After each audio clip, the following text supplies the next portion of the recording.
안녕하세요. 저는 용남고등학교 교사 강자현이라고 합니다.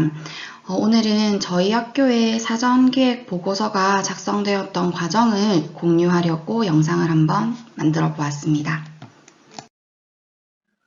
학교 공간혁신 사업의 업무 절차도를 따져보자면 크게 4단계라는 생각이 듭니다. 우선 학교의 입장에서는 학교 공간혁신 사업을 하겠다라는 계획서를 작성하여서 시도교육청으로 이제 제출하게 되고요. 거기에서 대상교로 선정이 되게 되면 그 이후에 사전기획 전문가님과 함께 사전기획 단계를 밟아서 그 사전기획 보고서를 바탕으로 해서 설계가 이루어지게 되고 그 설계 도면을 바탕으로 시공이 이루어져서 학교 공간이 완성되게 됩니다. 저희 학교는 현재 기본 설계 단계를 수행 중에 있습니다.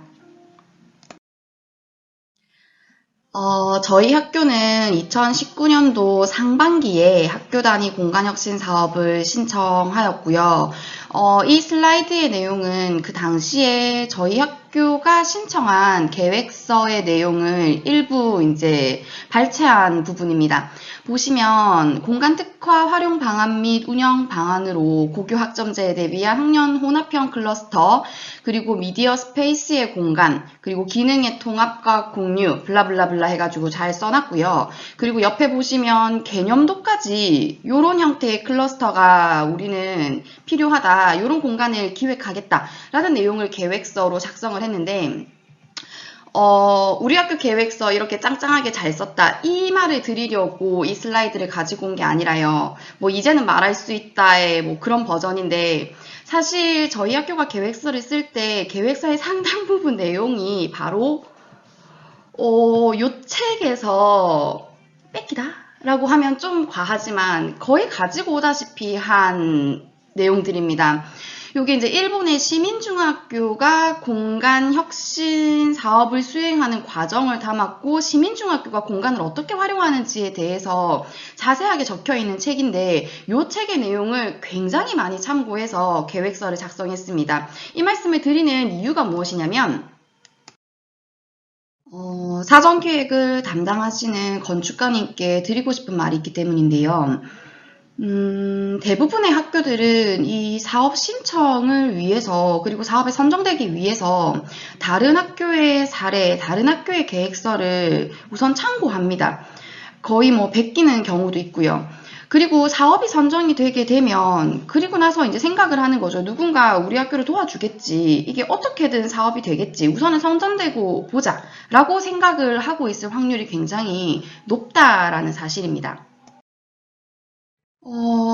그래서 이 디자인 워크숍을, 그러니까 사전기획을 위한 디자인 워크숍을 들어가셨을 때 이 사전기획 전문가님께서는 계획서는 존재하지만 아직 학교가 준비되지 않았을 수 있구나, 그래서 학교가 계획하고 있는 교육 프로그램이 무엇인지부터 내가 파악을 해야겠구나 라는 생각을 가지고 학교로 들어가시는 게 좀 혼란을 줄일 수 있는 방안이라고 생각이 들고요.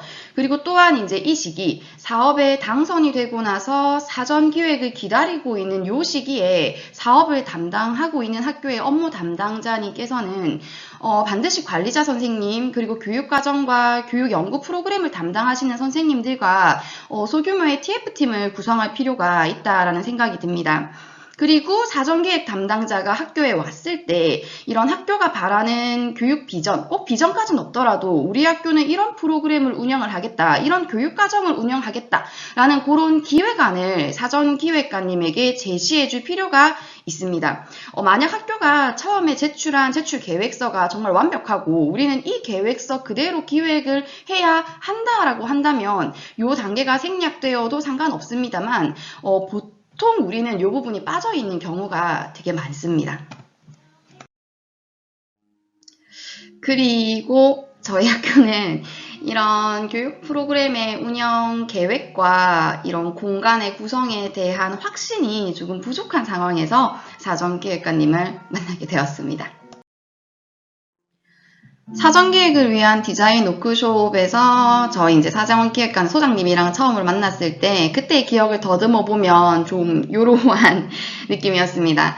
그러니까 사전기획관님께서는 학교의 계획서를 바탕으로 해서 학교로 들어오신 거기 때문에 이 계획서가 거의 이제 완성된 것이고 요것이 학교의 뜻이구나. 이렇게 가면 되겠다. 여기에 내가 건축적인 조언을 조금 한다. 이걸 건축적으로 풀어낸다. 라고 생각을 하고 계셨고 저죠. 그러니까 제 입장에서는 이제 됐다. 당선되려고 막 마구마구 썼던 그 계획서는 별개고 이제 이 건축가님과 함께 사전기획을 담당하시는 이 소장님과 함께 우리 학교에 적합한 공간을 이제 만들어낼 수 있겠구나. 나는 이 사람만 믿고 의지하면 된다. 이 사람이 시키는 대로만 하면 된다. 라고 생각을 했었죠. 그러다 보니까 좀 서로의 역할이 분명하지 않고 서로가 서로에게 기대고 미루는 그런 현상이 발생할 수밖에 없었다. 그런 생각이 듭니다. 그래서 기존의 사전기획의 첫 번째 문제점은 이 학교의 역할이 불분명하다는 겁니다. 많은 사전기획가 분들께서는 학교는 교육 전문가라고 믿고 들어오십니다. 그런데 여기서 반드시 인지를 해주셔야 될 것이 학교는 생각이 없을 수도 있습니다. 즉 미래교육 방향과 세부 실천 방안에 대해서 학교가 깊은 고민을 하지 않았을 수도 있겠다라는 점을 인지를 하시고 학교로 들어오셔야 좀 혼선이 줄어들 것이다 라는 생각이 듭니다. 이랬거나 저랬거나 이제 워크숍은 쭉 진행이 되는데요. 우선 사전기획가님이 이제 사전 워크숍에서 매뉴얼된 교육 프로그램대로 워크숍들이 쭉 진행이 됩니다. 그래서 첫 만남 2시간 가량 동안에는 수합 분석을 통해서 학교의 강점과 약점, 도약점 이런 것들을 분석을 하고요. 그리고 포스트잇과 이제 다른 A4 용지 종이를 이용해서 학교의 비전을 도출해보자라는 시간을 가지게 됩니다. 그리고 일주일 또는 이제 2주가 지나고 나서 두 번째 만남을 가진 시간에서는 이제 첫 번째 시간에 교사들이 도출한 스왑과 비전들을 공유한 후에 이제 교수학습 설계 방법에 대해서 이야기를 나누어 보았습니다. 여기서 두 번째 사전기획의 문제점이 발생합니다. 대부분의 사람들은 일하는 걸 싫어하죠. 교사도 마찬가지입니다. 그리고 현재 자신이 담당하고 있는 일이 가장 중요한 일이라고 생각을 하고 계십니다. 그런데 이 가외 시간을 활용해서 워크숍에 참여를 요구하는 것이 이 학교 공간 사업을 담당하고 있는 업무 담당자로서는 부담스러울 수밖에 없고요. 그러니까 어떻게 하면 워크숍을 조금 최소화시킬 수 있을까? 할 때 워크숍 시간은 어떻게 하면 조금 줄일 수 있을까? 어떻게 하면 선생님들의 퇴근 시간을 조금 더 보장드릴 수 있을까라는 생각을 하면서 워크숍을 구성할 수밖에 없고 그러다 보니 더한 문제가 생기는데요. 그게 뭐냐면 한 학교의 미래 교육 비전, 그리고 미래 교수 학습 설계 방안 이런 것들이 디자인 워크숍이 진행되고 있는 몇 시간 만에 2시간에서 3시간 가량 만에 과연 결정될 수 있을까 하는 문제점입니다. 따라서 워크숍을 참여하기 전에 교사들 사이에서 학교 비전과 미래 교수 학습 방법에 대해 고민을 하고 참여를 하고 논의가 되고 도출이 되어야 되는데 생각을 해보는 거죠. 과연 그게 가능할까? 선생님들께 매일 남아서 우리 함께 진지하게 고민해보자. 그렇게 일주일간 고민을 하고 디자인 워크숍 시간에 고민했던 것들을 함께 이야기를 하고 논의를 도출해내고 되게 좋은 모습이죠. 이런 모습을 바라기는 하지만 과연 이것이 현실적으로 가능할까에 대한 고민이 들 수밖에 없는 겁니다. 그래서 이제 지나고 나서 지난 디자인 워크숍의 과정들을 한번 떠올려 보면 사전기획 담당자님께서는 매뉴얼에 따라서 과업을 수행을 하셨고요. 그리고 학교 업무 담당자는 그런 사전기획 담당자의 워크숍을 준비하고 진행을 했고요. 그리고 다른 교사분들께서는 이런 담당자의 지시에 따라서 워크숍에 참여를 하시고 워크숍 내에서는 건축가님의 지시에 따라 가지고 그날의 과업을 수행한 거죠. 근데 여기에서 문제는 이게 설명과 논의가 아니라 그냥 과정과 기술만 이루어졌다. 그냥 합니다. 해보세요. 도출합니다. 이렇습니다. 자, 교수 학습 설계 방안에 대해서 과목별로 생각을 해보세요. 아, 그렇군요. 이런 방법들을 생각해냈습니다. 이렇게 되는 거죠.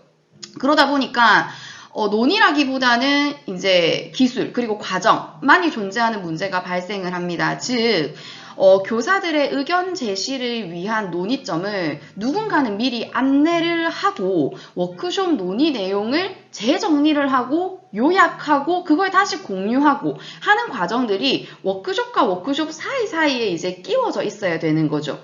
요 사이사이에 끼우는 역할, 미리 논의점을 안내드리고 논의가 되건 안 되건 우선 논의를 해봅시다. 전문적 학습 공동체를 이용해가지고 좀 이걸 활용해 봅시다 라고 하는 사람, 그리고 디자인 워크숍이 끝나고 나서 이러한 내용들을 우리가 이야기를 했고 요게 요약본인데 여기에서 우리가 다음 시간까지 뭘 도출해야 된다 라고 하는 과정, 그런 부분들을 담당해 줄 수 있는 것이 바로 업무 담당자의 역할이어야 되는데 그걸 제가 이때는 미처 알지 몰랐습니다.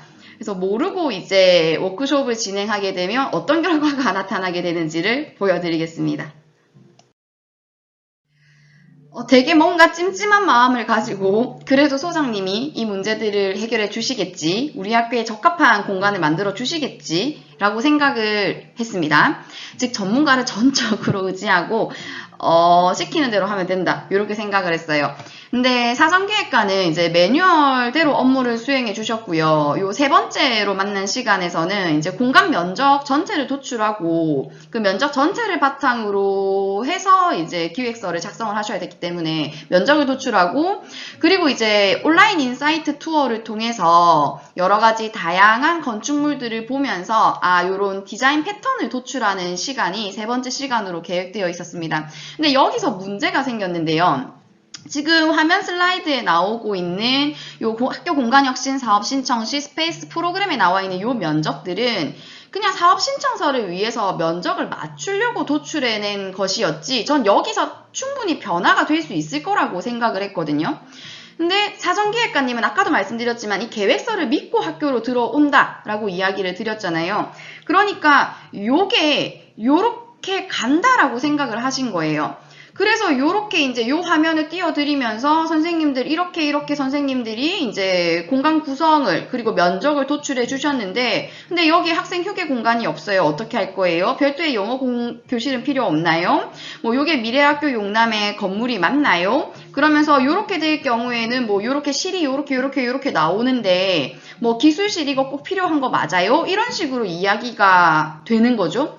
그러니까 이제 선생님들이 화가 나신 거예요. 왜 화가 났냐면 한 번도 교실 수와 교실 면적에 대해서 선생님들의 의견을 들은 적은 없거든요. 이건 진짜 말 그대로 당선되려고 선정되려고 계획서를 쓴 건데 이제 이 표를 보시는 선생님들은 이거 뭐야? 왜 네 맘대로 정했어? 이렇게 면적을 픽스하면 안 되지. 이걸 누가 마음대로 정해? 이렇게 돼버리는 거죠. 여기에서 제가 뭘 잘못했는지 아시겠죠?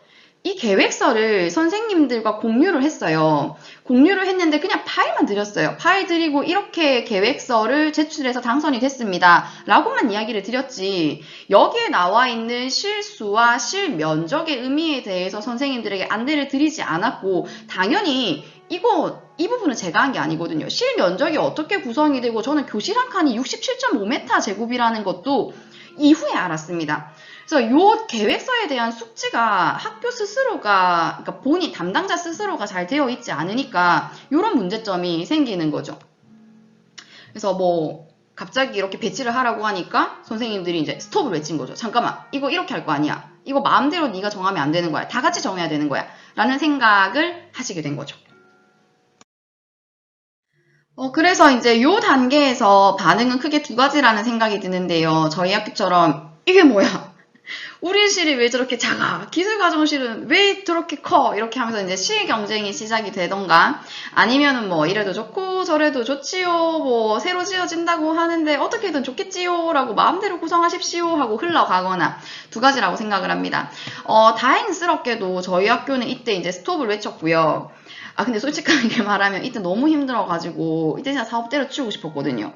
자꾸 나한테 물어보는데 나도 뭔지 모르겠는데 어떻게 된 거냐고 뭐 물어보고 사실 요때 소장님 죄송합니다. 소장님에 대한 그러니까 사전기획관님에 대한 원망도 조금 생기고 아니 이렇게 내용을 진행을 하실 거면 미리 조금 이야기해주지 이거 아닌데 이런 내용들에 대해서 이야기할 건데 이거 맞냐라고 한마디만 먼저 물어봐 주시지 그러면 나도 설명을 드렸을 텐데 뭐 이런 후회도 하면서 요 시기를 지냈었죠.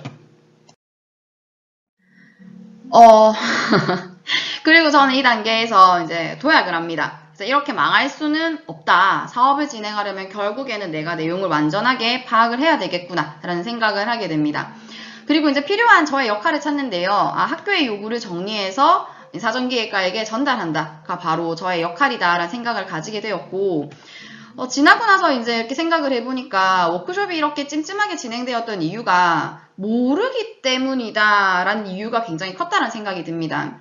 즉 학교 전체 면적과 실수를 요구해야 하는데 그렇게 되려면 학교 교육과정의 구성이 선행이 되어야 되고 학교 교육과정을 구성하기 위해서는 학교가 추구하는 교육 방향과 비전이 있어야 되는데 이 개념 자체가 명확하지 않으니까 당연히 헤맬 수밖에 없고 담당자가 명확하지 않으니까 교사들도 명확하지 않고 즉 무엇을 논의해야 되고 그 논의점에서 무엇을 도출해야 되는지에 대해서 명확하게 말을 해줄 수 없기 때문에 그러니까 그 누구 하나 선명하게 이게 이렇게 되는 게 맞구나 이 부분을 논의해야 되겠구나 라는 확신을 가질 수가 없었던 거였죠. 그래서 비전과 교육과정의 선행 그래서 그것을 바탕으로 한 공간 구성이 필요하다. 요거를 이제는 깨달았죠. 근데 요때는 아직까지 깨닫지 못했고요. 그래서 저거를 깨닫는 과정이 이제 시작이 됩니다. 이때부터 이제 저의 피땀 눈물의 노력이 시작이 됩니다. 여전히 어떻게 해야 할지 잘 모르겠고 막막했고 계획서를 작성한 거는 이제 저희 팀이지만 거의 책을 뺏긴 터라 공간에 대한 이해가 덜 되어 있는 상태였고 또 이제 교실 면적을 어떻게 도출해야 할지도 막막했습니다. 공유 면적에 대한 개념도 요때 처음 알았거든요. 그래서 우선은 교과목 대표 선생님들에게 교과목별로 필요한 실수를 좀 알려달라고 말씀을 드렸어요. 그랬더니 놀라지 마십시오. 말도 안 되는 교실수에 대한 요청이 들어왔는데요. 처음 저희가 이제 미래학교 예시안으로 신청한 면적이 4,691회배였습니다. 근데 요게 선생님들에게 필요 실수를 다 받아가지고 취합을 해본 결과 이게 몇 회배로 나오냐면 6,225회배까지 늘어나는 거를 보면서 또 한 번 깨달았죠. 다 들어줄 수는 없다. 선생님들이 그냥 막 지르시는구나. 그래서 요건 들어주기보다는 그러니까 면적 내가 제시를 해드려야 되겠구나. 그래서 요거 내에서 얼마만큼의 면적까지 최대 면적까지 이렇게 한번 계산해 주십시오라고 해야 되는구나. 그래서 정리했던 게 이제 첫 번째 계획서를 보면서 저는 이제 고등학교이기 때문에 고교학점제라는 이 제도를 운영을 해야 하기 때문에 거기에 클러스터가 맞다라고 생각을 했습니다. 그래서 기조대로 클러스터는 유지한다. 그리고 3개의 클러스터로 간다. 그리고 현재 교육과정, 우선은 7차 교육과정에 맞는 실수를 계산한 다음에 이제 향후 미래 교육과정까지 대비한 여유 실수를 파악한다. 그렇게 한번 내가 계산을 한다. 이렇게 생각을 바꾸게 된 겁니다.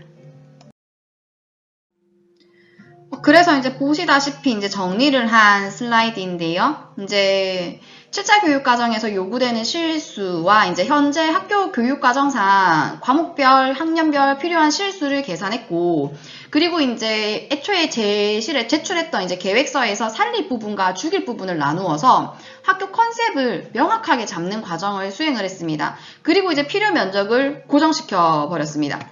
그러니까 지나고 생각을 해보니까 이때 면적을 고정시키는 게 굉장히 어려웠었는데 그러니까 학교 면적을 어디까지 증시킬 수 있을까라는 거였거든요.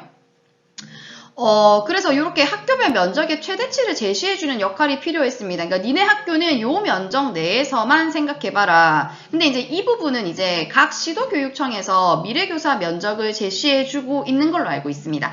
따라서 해당 면적 내에서 교실과 이제 특별 공간의 면적을 구하기만 하면은 됩니다.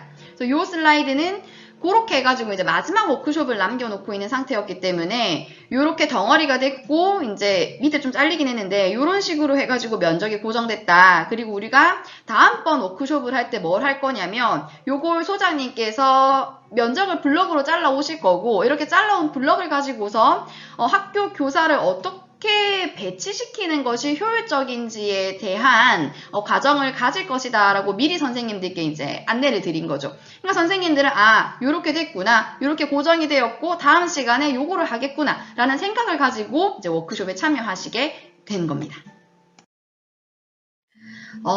전 다시 한번 강조를 하지만 이 워크숍 전에 이 학교 공간 혁신 사업을 담당하고 있는 이 TF팀 그리고 담당자 그리고 사전기획과의 사전 미팅이 반드시 선행되어야 디자인 워크숍이 의미가 있다고 생각을 합니다. 그리고 워크숍 그러니까 워크숍이 끝나고 난 후에 그 내용을 정리하고 공유하는 과정 역시도 필수적이다라는 생각을 가지게 됩니다. 이렇게 공유를 하고 이제 제시를 하고 하는 것이 바로 사용자 참여 설계가 아닌가라는 생각까지도 한번 해보았습니다. 그러고 나서 제가 이제 마지막 워크숍을 앞두고 다른 학교에 사전기획 결과 공유회가 있다고 해서 한번 참석을 해보았습니다. 아마 이제 사전기획에 참여를 하셨던 사전기획관님께서는 제가 이제 이 슬라이드를 통해서 무엇을 말하고 싶은지를 이미 알고 계실 것 같은데요. 일반적으로 디자인 워크숍을 통해서 학교 비전, 그리고 학교의 좋은 점, 학교에 필요한 공간, 이런 것들을 뽑아내죠. 단어들을 뽑아내고 중첩되는 공간들을 바탕으로 해서 순위를 매겨서 디자인 패턴을 이렇게 나열시켜 보는데요. 선생님들 이제 열심히 워크숍에 참여를 하시죠. 그리고 의견을 내시죠. 그리고 이걸 수렴해서 이렇게 그냥 패턴화 시켜서 보여주는 거. 1등은 이거고요. 2등은 이거고요. 몇 퍼센트가 이거를 원했고요. 몇 퍼센트는 이거를 원했고요. 라고 보여주는 것이 요게 만약 사용자 참여 설계라면 사용자 참여 설계의 정의를 다시 한번 생각해 봐야 되지 않을까라는 생각을 해봤습니다. 이게 단순하게 나열하는 게 아니라 우리 학교의 미래교육 방향을 담은 진짜 사전 기획 보고서를 작성하고 싶다. 그렇다면 이제 선생님들의 참여와 의견을 모아서 프로그램으로 공간 구상을 기획하는 사람 또는 그걸 기획하는 팀이 필요하다라는 생각을 했고요. 요 역할을 학교는 조금 아직 부족하니까 사전기획관님께서 해주셔야 된다라고 생각을 했습니다. 그러니까 그냥 나열하는 게 아니라 거기 속에서 숨은 의미를 조금 뽑아내고 그걸 가지고서 학교의 공간 컨셉을 만들어주시는 그런 역할까지를 사전기획관님께서 조금 도와주시면 안 될까라는 생각을 정말 간절하게 한번 해봤습니다. 이제 조금 발칙한 생각을 하기 시작하는데요. 우선 모든 선생님들이 오랜 시간 동안 많은 자료를 찾아보고 의견을 제시하는 것은 아니라고 생각을 했습니다. 그래서 모든 선생님들과는 이런 미래 학교 공간에 대한 고민을 함께 한다라는 믿음으로도 충분하다. 그렇다면 정말 미래 학교 공간에 맞는 구체적인 교육 비전과 방향에 대해 고민하는 사람들과 고민한 다음에 그리고 선생님들을 설득시켜야 한다라고 생각을 바꿨습니다. 그렇게 이제 선생님들이 주신 의견들을 바탕으로 해서 다시 이제 비전을 구성해 봤고요. 이렇게 구성한 비전이 바로 선생님들이 주신 의견들입니다. 선생님들의 생각을 취합해 보니까 이런 비전이 나왔습니다. 이런 식으로 약간 순서를 바꾸어서 진행을 하게 되었습니다. 그리고 이제 팀 논의를 통해서 공간 구성 컨셉이 명확해졌기 때문에 이제 실수를 계산하고 이제 필요시를 도출하는 것이 어렵지 않았습니다. 사실 어렵긴 어려웠지만 그래도 가능해졌습니다. 공간에 대한 이미지 추출도 할 수 있게 되었고요. 근데 이때 고생을 되게 많이 했는데 이때 사전기획관님이 이제 건축을 전공하신 사전기획관님이 이런 실수를 계산하거나 공간 이미지를 제공해 주시는데 좀 도움을 많이 주셨으면 좋겠다라는 생각을 했고요. 근데 그게 되려면 학교에서 우선 교육 컨셉을 사전기획가에게 요구할 수 있어야만 이걸 바탕으로 실수 계산을 조금 같이 해주세요. 이걸 바탕으로 이미지를 주세요. 요게 될 수 있다라고 생각을 합니다. 그리고 저는 이제 이 작업을 통해서 이런 것들을 요구해야 되겠다. 이런 이미지들을 달라고 해야 되겠다라는 기준을 세울 수가 있었습니다. 만약에 사전기획과 분께서 이 영상을 듣고 계시다면 이제 반대로 학교가 원하는 교육 컨셉을 잡을 수 있도록 요구를 하시고 도와주셨으면 합니다. 그래서 어려우시겠지만 이제 학교가 무엇을 명확하게 논의해야 하는지 그리고 무엇을 결정해야 하는지를 조금 잡아주시는 역할을 수행해 주시면 이 사전기획이 조금 더 원활하게 수행되지 않을까라는 생각을 해봅니다. 이후에 이제 마지막 워크숍은 굉장히 수월하게 진행이 되었습니다. 그리고 이제 이때부터는 아까도 말씀드렸지만 마음가짐이 이제 약간 달라졌는데요. 이제 처음부터 다 같이 만들어 나간다라기보다는 함께 생각하고 함께 고민한다. 하지만 이제 더 적합한 형태를 제시하는 것은 전문가이다. 그래서 우리는 고민을 함께 했다는 것만으로도 이제 충분하다.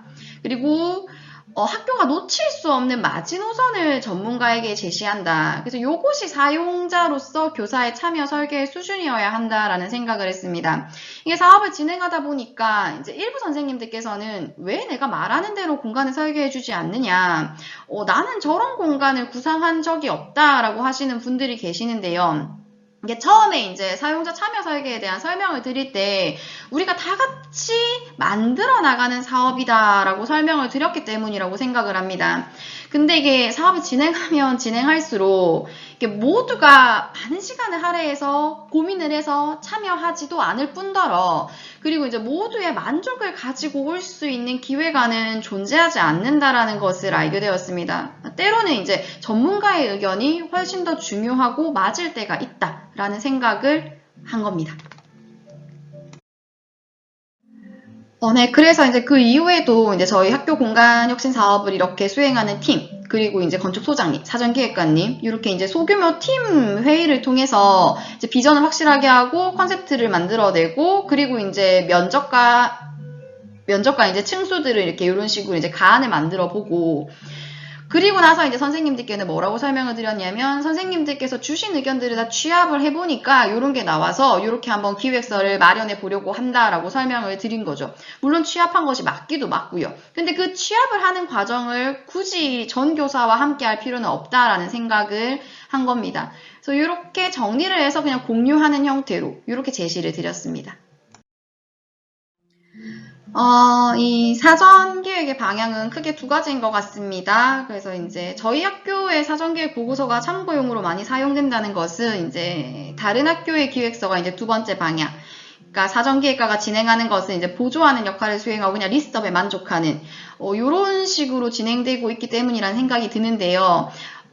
앞으로도 그렇게 그냥 워크숍을 하면서 그냥 리스트업에 만족을 하는 그런 사전기획으로 가는 학교들이 많을 거라고 생각이 듭니다. 그렇기 때문에 이런 사전기획 전문가님들께서 이 두 번째 방향으로 가려는 화살표를 이제 첫 번째 방향으로 돌려주시는, 그래서 그 학교만의 비전과 교수학습 방향, 공간에 대한 특색이 있는 그 특색 있는 이제 사전기획서가 나올 수 있도록 돌려주시는 역할을 수행해 주셔야 되지 않을까. 그러려면 이제 사전기획과의 역할은 무엇인가? 건축 전문가가 교육과정 전문가까지의 역할을 수행해야 되는가? 아니면 교육과정 전문가로서의 사전기획과가 함께 학교로 들어가야 되는가? 하는 여러 가지 고민들이 생겨날 수밖에 없다라고 생각합니다. 저는 이제 저 정도 했으니까, 저 정도로 도출했으니까 이렇게 저희 학교의 사전기획이 마무리가 되었다라고 생각을 했습니다. 그래서 이제 나름 잘했다고 공간혁신사업기획 정리 파일을 이 사업 관계자에게 한번 보내봤습니다. 근데 의외의 답변이 날아와서 가슴에 비수로 이제 꽂혔는데요. 이 학교 사전기획서에 나와 있는 클러스터, 멀티도서관, 이거 왜 필요한데? 여기서 니네 뭐 할 건데? 그래서 니네 학교는 어떤 인재를 양성시키고 싶은 건데? 그래서 어떤 프로그램을 수행하길래 이런 공간들이 필요한 건데? 라고 물어보는데 대답을 못 하겠더라고요. 왜냐면 그렇게까지 생각을 안 해봤거든요. 그러니까 제가 정리한 보고서는 지금 공간만 있지 교육에 대한 내용은 하나도 없는 거죠. 그러니까 이제 다시 처음부터 차근차근 생각을 하게 되는 거죠. 그래서 우리 고등학교 3년을 다니면 어떤 학생이 될까? 용남하면 이거지 할 때 이거가 뭘까? 결국 비전을 세워야 되겠구나. 역량 중심으로. 왜냐면 전에 세웠던 비전은 뭘 도출하고 싶은지를 모르는 거였거든요. 그래서 이제 이런저런 책들을 참고했죠. 근데 이제 대박 유용한 책이 한 권 있습니다. 그게 뭐냐면 바로 2015 개정교육과정 총론 해설서였습니다. 여기 다 있어요, 선생님. 여기 다 있고요. 이제 여기 학교 비전, 역량, 그러니까 여기서 해당 학교가 강조하고 싶은 역량을 조금 더 추출해서 그걸 통해서 비전을 뽑아낼 수 있는 거죠. 그러니까 단순히 이제 워크숍 첫째 시간에 선생님 학교 비전에 대해서 생각해 봅시다가 아니라 이런 총론 해설에서 이 교육 과정에서 제시하고 있는 비전과 역량을 중심으로 해서 우리 학교에 적합한 역량을 도출해서 그걸 바탕으로 비전을 추출하는 것이 훨씬 효과적인 비전 추출 방법이다라고 저는 주장하고 싶습니다. 저희 학교의 경우에 농어촌 지역에 이제 12개 학급의 소규모 학급입니다. 그리고 입시에 민감한 인문계 고등학교이기 때문에 저희는 종합 전형을 중심으로 한 프로그램을 개발하는 것이 중요했고, 또한 현재 교육과정의 인재상도 융합형 인재이기 때문에 저희는 이제 융합을 민 거죠. 융합을 밀고 소규모 학교에 이런 순박한 학생들이 많이 다니고 있기 때문에 애들 정말 착하거든요. 그래서 이런 학교의 장점을 살려서 이런 협력적인 리더십 그리고 심미적인 감수성 이런 거를 강조하는 비전을 만들게 된 거죠. 이렇게 비전이 정해지고 나니까 이 교육 내용을 구상해야 됐는데 고등학교의 경우에 비전을 실현시킬 수 있는 무기가 이미 존재하고 있습니다. 그게 뭐냐면 바로 고교 학점제입니다. 그래서 고교 학점제에 따라서 1학년 시기에는 진로 탐색과 설계 과정, 그리고 2, 3학년 시기에는 선택 중심의 전문적인 교수 학습 방법을 추구하는 이렇게 설계를 할 수밖에 없었고요. 이렇게 전문성을 바탕으로 새로운 것을 창조하는 융합 프로그램의 필요성이 자연스럽게 도출되게 되는 거죠.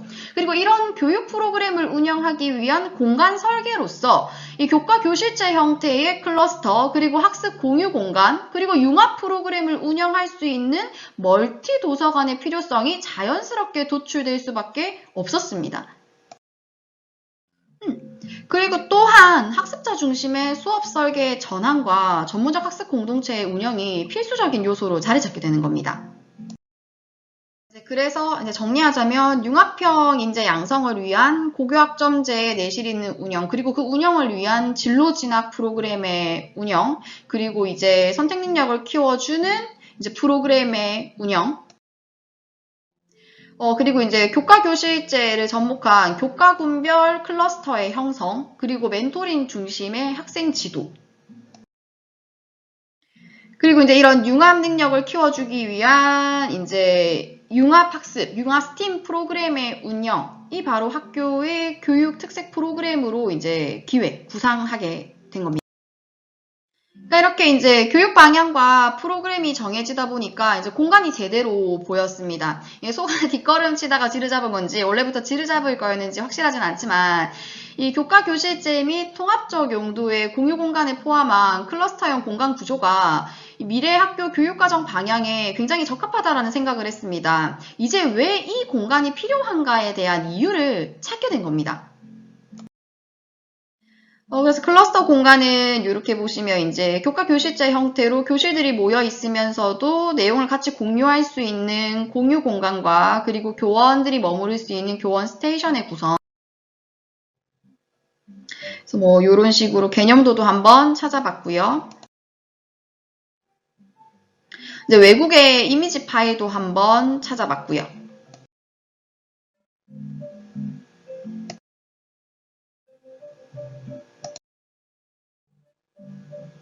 그리고 이제 전문성은 클러스터에서 길러내고 융합 프로그램을 수행을 해야 되니까 그걸 어떻게 해야 될까? 그러니까 학교 중앙부에 도서센터를 위치시키면서 따로 또 같이, 그러니까 함께 존재한다라는 공동체 의식을 주면서도 이제 상호작용 활동과 팀 플레이를 할 수 있는 공간들이 필요했습니다.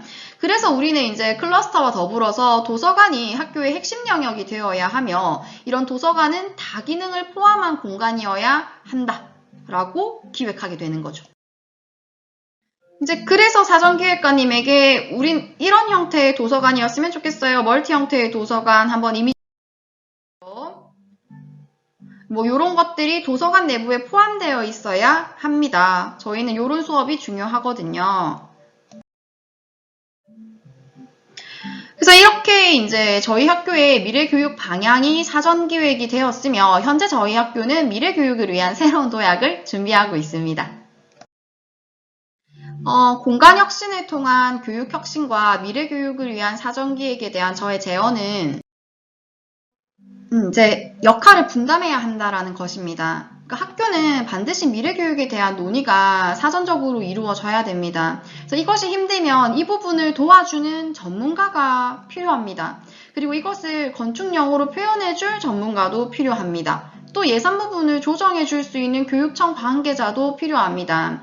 그래서 교육부 내에 이런 자문단을 구성하여서 학교가 필요할 때 도움을 요청할 수 있었으면 좋겠다라는 생각을 해보았습니다. 또한 이제 이렇게 역할을 분담하는 것만큼 더 중요한 것은 역할에 따라서 수행할 과업을 명확하게 하는 것이 중요하다라고 생각합니다. 저는 이 사전계획을 수행하면서 공간 면적을 도출하는 단계에서 주체적인 역할을 수행해야겠다라고 생각을 하고 공부를 하기 시작을 했습니다. 근데 그 전에 이제 비전 도출 단계에서부터 교육과정을 바탕으로 여기서 우리 학교의 비전을 뽑겠습니다. 교수 학습 설계를 논할 때 이런 미래 교육 비전에 맞추어서 수업을 설계해 주세요와 같이 교육 전문가로서 교사들에게 우리가 무엇을 논의해야 하고 무엇을 도출해야 되는지에 대한 논의점을 명확하게 제시를 한다면 훨씬 더 사용자 참여 설계의 의의도 증가할 뿐더러 효과적인 사전기획이 이루어질 수 있다라는 생각을 합니다.